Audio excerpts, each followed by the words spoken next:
Hi everyone, welcome in English Joy. Advance English structure day 15 में हम आज पहुंच चुके हैं। आज के दिन में आपको इंग्लिश स्पीकिंग के लिए छोटी सी ट्रिक देना चाहती हूँ। 3 वर्ड्स हैं, वो हमें याद रखने हैं और वो ये हैं स्टार्ट स्पीकिंग नाउ। आज से ही बोलना शुरू कर दो, अभी से बोलना शुरू कर दो। आज से नहीं, अभी से इंग्लिश बोलना शुरू कर दें। इंग्लिश बोलने का यही है। ये जो लोग सोचते हैं ना कि हम पूरा ग्रामर सीख लेंगे, सारे स्ट्रक्चर्स सीख लेंगे, उसके बाद बोलेंगे, वो कभी नहीं बोल पाते। शुरुआत हमें कैसे भी एक शुरुआत करनी है और फिर रुकना नहीं है। छोटे छोटे जो फ्रेजेस हैं उनको डे टू डे लाइफ में हम बोलते हैं तो अच्छे से हम सीख जाते हैं और जल्दी हम गेट करते हैं, ज़्यादा अच्छे से हम बोल पाते हैं। तो हमें डे टू डे लाइफ में जो कॉन्वर्जेशन होती है उसको ही इंग्लिश में बोलना है। हम घर में बच्चों से शुरुआत कर सकते हैं और छोटे छोटे जो फ्रेजेस हैं उन्हें याद करना है और बोलना है। एक बार मुंह खुल जाएगा फिर आपको लगेगा ही नहीं। नॉलेज होना इंग्लिश का अलग बात है और बोलना अलग है। बहुत आर डिफरेंट थिंग्स। आप नॉलेज है लेकिन बोलते नहीं हो। कई लोगों का ये प्रॉब्लम था, कुछ लोगों को आ नहीं रही इसलिए नहीं बोल रहे। लेकिन वो लोग ज़्यादा बेटर है जो जितना आता है उतना बोलते हैं। ठीक। तो कुछ ऐसे सेंटेंसेस हैं, मेरा दोस्त किसी काम का नहीं है। मेरा दोस्त किसी काम का नहीं है। ये ब्रश किसी काम का नहीं। कई बार पुराना हो जाता है तो हम बोलते हैं नहीं, ब्रश कोई काम का नहीं।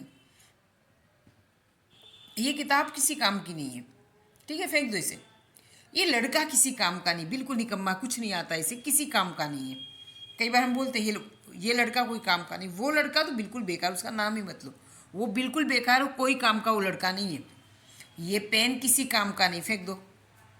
ये हेलमेट किसी काम का नहीं है, जिस कोई मतलब ही नहीं इसका लगाने का। तब हम ऐसे सेंटेंसेस हम अपनी डेली लाइफ में बोलते रहते हैं। तो ऐसे जो सेंटेंसेस है उनको इंग्लिश में कैसे बोलेंगे वो हम देखेंगे। आपने यहाँ पे देखा होगा ये वर्ड है किसी काम का नहीं है। किसी काम का नहीं है, ये कॉमन सभी में देखा है। किसी काम का नहीं, नथिंग। गुड का मतलब यहाँ पे अच्छा नहीं है, ऐसा गुड फॉर नथिंग, ये एक फ्रेज है। क्या है ये एक है फ्रेज और इसका मतलब होता है, फ्रेज का मतलब शब्द समूह हिंदी में बोलेंगे तो इसका अर्थ होता है किसी काम का नहीं है। आई होप ये आपको समझ में आ गया होगा। बहुत ही इजी स्ट्रक्चर है लेकिन इसको बोलना ज़रूरी है। हम जब बोलेंगे तभी इंग्लिश आएगा, बोलने से ही इंग्लिश आता है। तो स्टार्ट स्पीकिंग जस्ट नाउ, ठीक है।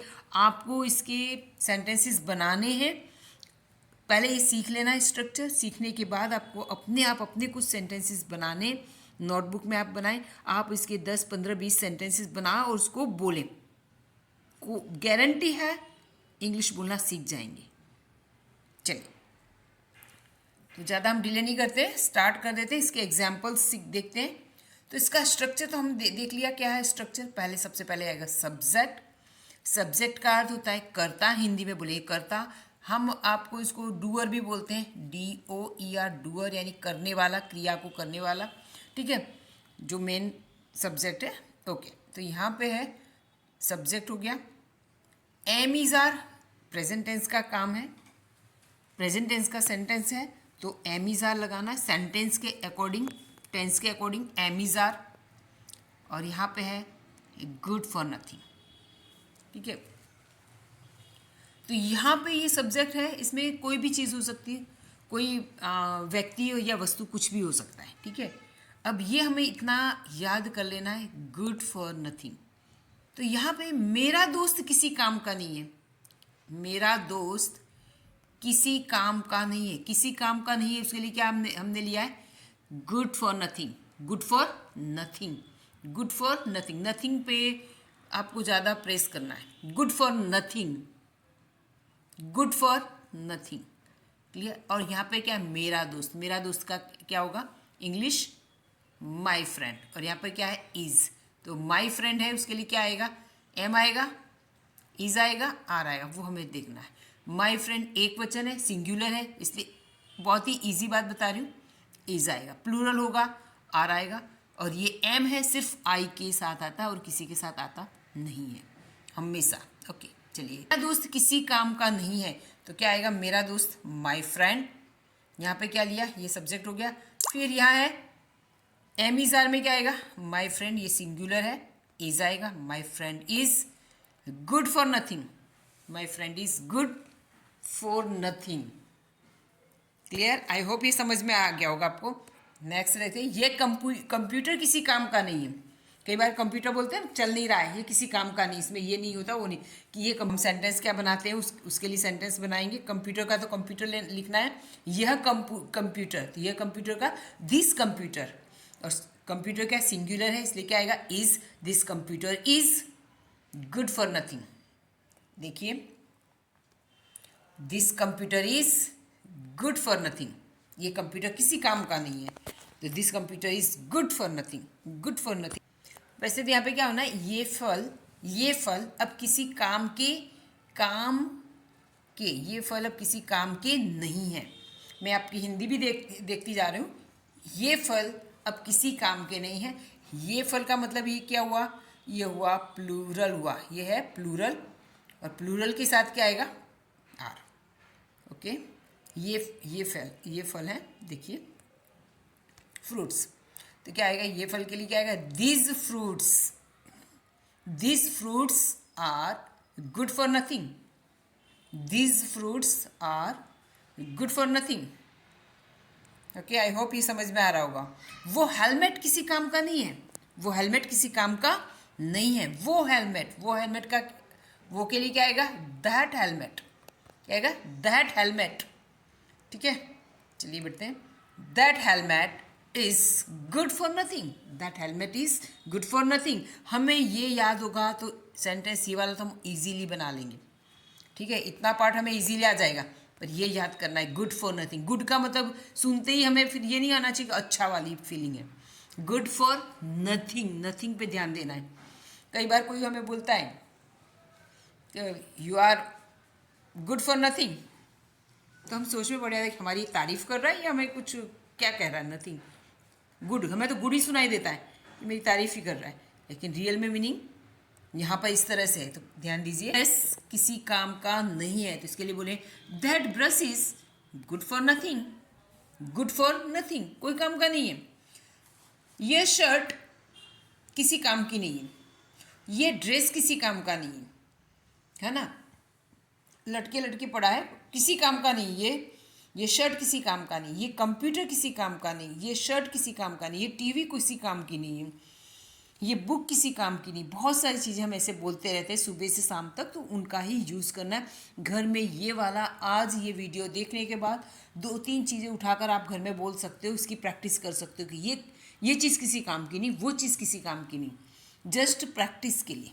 ठीक है, घर वालों को भी समझ में आएगा कि हाँ भाई ये प्रैक्टिस कर रहा है। तो good for nothing, I hope आपको ये समझ में आ गया होगा। चलिए आगे बढ़ते हैं, सेकेंड स्ट्रक्चर हम देख लेते हैं। सेंटेंसेस हम जो बोलते रहते हैं, मैंने उसे दोस्त समझ लिया, मैंने उसे नौकर समझ लिया।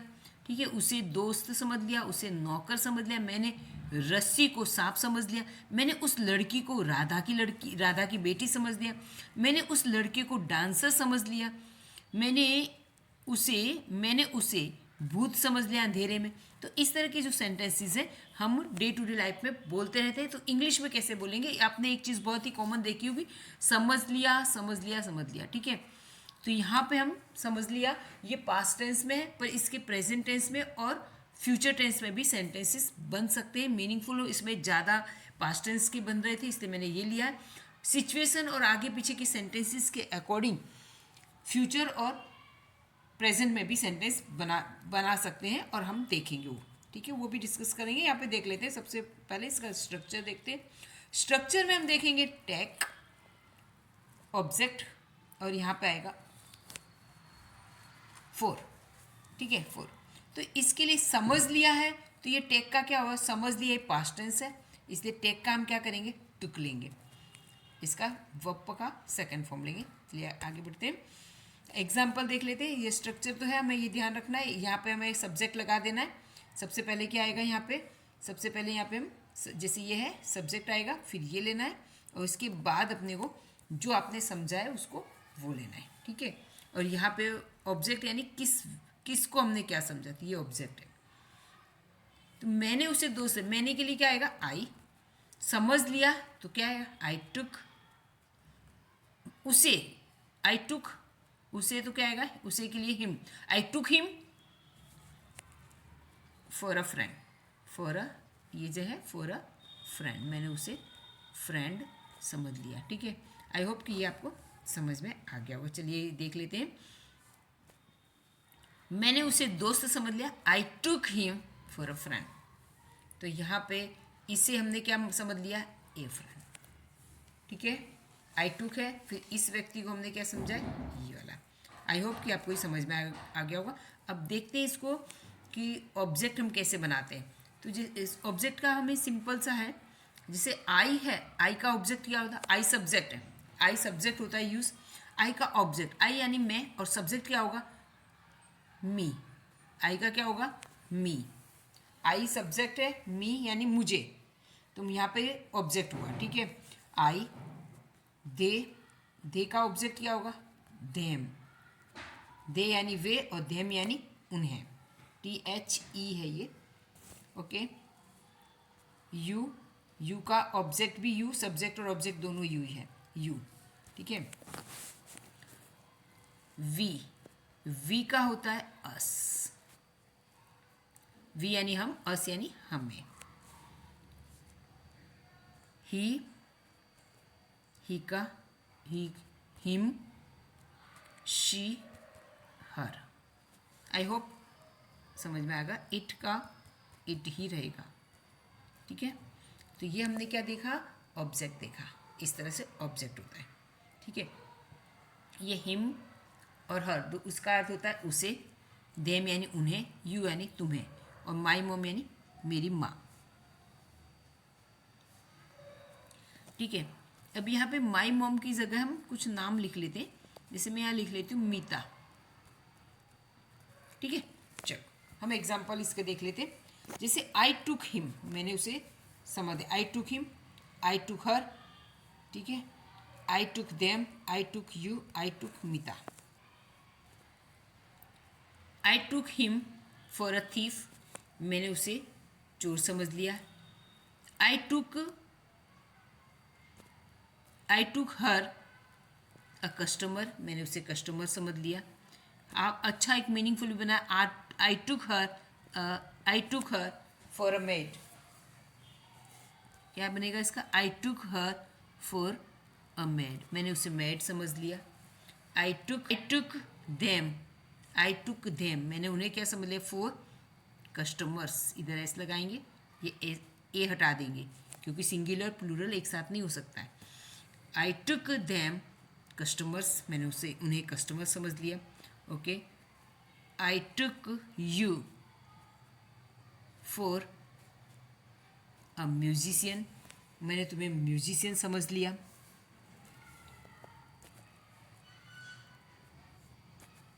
I took my mom for a singer, मैंने मेरी माँ को सिंगर मान लिया, मैंने मेरी माँ को सिंगर समझ लिया। है ना, सब्जेक्ट आएगा यहाँ पे, और ये टेक है उसका मीनिंगफुल सेंटेंस इसमें टुक लिया, और यहाँ पे ये ओसी लेना है यानी ऑब्जेक्ट लेने हैं, और यहाँ फिर यहाँ पे जो आपको नाउन लेना है वो नाउन ले सकते, जो आप समझ रहे हो उसके लिए वो लेना है। चलिए आगे बढ़ते हैं, एग्जाम्पल्स देखेंगे, ज़्यादा समझ में आएगा।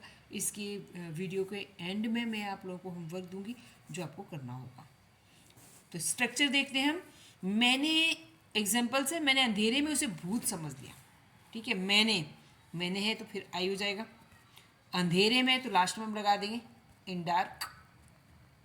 ओके, और भूत को आएगा घोस्ट। यहाँ पे टुक, आई टुक, उसे के लिए क्या है, him, I took him for a ghost. I hope कि समझ में आ गया होगा। ओके, नेक्स्ट, या I took him for a ghost in dark. उसने मुझे नौकर समझ लिया। उसने के लिए क्या आएगा, उसने के लिए ही लिखेंगे। उसने मुझे समझ लिया तो he took me for a servant. He took me for a servant, उसने मुझे टुक मी फॉर अ सर्वेंट। मैंने उस लड़की को क्या समझ लिया, राधा की लड़की, राधा की लड़की यानी राधा की लड़की का मतलब सेंस बेटी। मैंने उस लड़की को राधा की बेटी समझ लिया। That girl, I took that girl, for तो लगाना ही, I took that girl for Radha's daughter.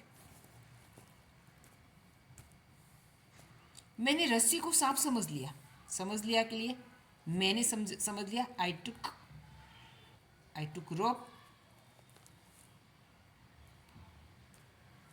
सांप को क्या बोलते हैं, स्नेक। ओके, आई टुक, अब यहाँ पे रस्सी है ना, रोप है ना, रोप के आगे एक पर्टिकुलर रोप की बात हो रही, तो हमें आर्टिकल लगाना रहेगा, यहाँ पे आएगा the. I took the rope for a snake, for a snake. I hope समझ में आ गया होगा, यहाँ पे आपको द लगाना है। टेक लेंगे, जैसे मैंने उसे दोस्त समझ लिया, जैसे ये है मैंने उसे दोस्त समझ लिया, ठीक है, तो यहाँ पर क्या आएगा, आई टेक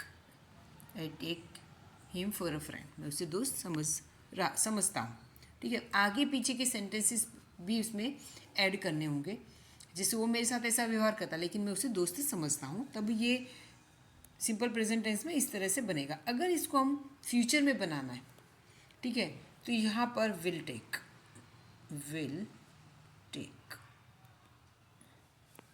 मैं उसे, ये फ्यूचर में बन जाएगा, लेकिन ज़्यादातर मीनिंगफुल सेंटेंसेस हमारे पास्ट में ही बनते हैं।